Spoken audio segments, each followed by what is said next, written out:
Sementara itu, pemirsa, pakar hukum pidana Azmi Syahputra yang hadir sebagai ahli dalam sidang PK Sudirman hari ini di Cirebon membedah BAP dan putusan pengadilan pada tahun 2017.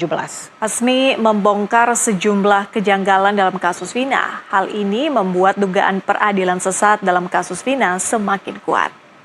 Melakukan satu peristiwa hukum tanpa didahului dengan laporan polisi, melakukan proses secara mandiri, baru dibuatkan LP-nya beberapa jam kemudian, dengan maraton tanpa memeriksa saksi yang lain yang terlibat tanpa melihat barang bukti yang ada, tanpa dilakukan olah TKP pada hari itu, langsung naik kepada tahap penyidikan, lalu langsung tahap kepada pemeriksaan tersangka. Menurut ahli dalam sistem hukum pidana, apakah rajim dan dibenarkan?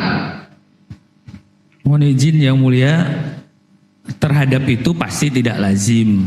Sepanjang dari penyidikan tersebut ditemukan ada hal-hal yang menyimpang, hal-hal yang intimidasi, hal-hal yang kekerasan, hal-hal pelanggaran hukum acara pidana, katakanlah begitu, orang tidak mendapatkan haknya, misalnya begitu, karena pasal 56, terus apabila ada sistem peradilan pidana anak yang menyatakan itu adalah imperatif harus didampingi, kalau itu terabaikan, termasuk maraton tadi, tidak ada, bagaimana dia memvalidasi sprindiknya, padahal antara penyelidikan dan penyidikan itu tervalidasi, yang namanya sprindik, ada kasat di situ. Ini gimana kita gelar? Di situ sebenarnya pertanggungjawaban sama seperti kalau teman-teman lagi bikin rendak itu segala macam, ada kasih pidum, ada kajarinya. Jadi ada validasi institusi. Sewaktu itu tidak ada, I'm so sorry to say, itu adalah penjahat yang terorganisir, orang diculik. Ada sesuatu yang tidak dipaksakan.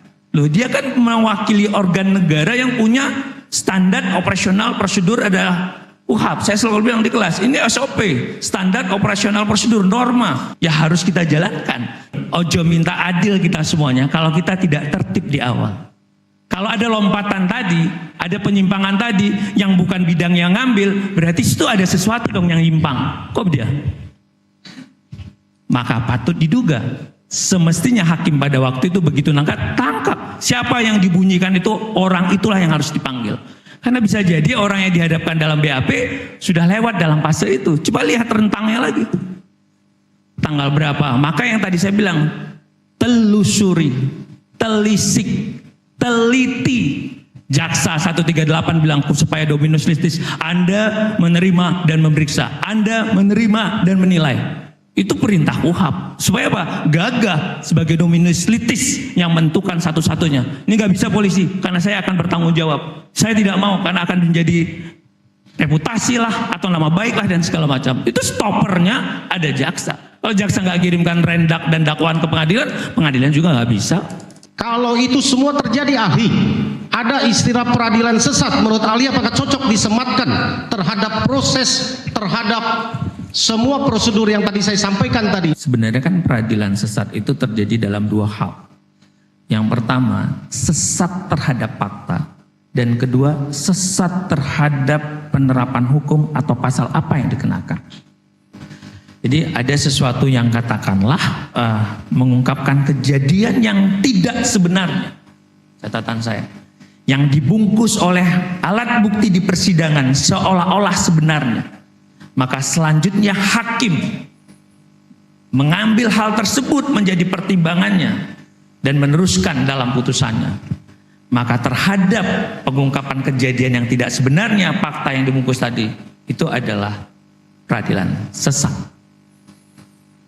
Kalau penerapan norma, tentu pasti pasal-pasal yang dikenakan adalah itu tadi mengacu pada 197.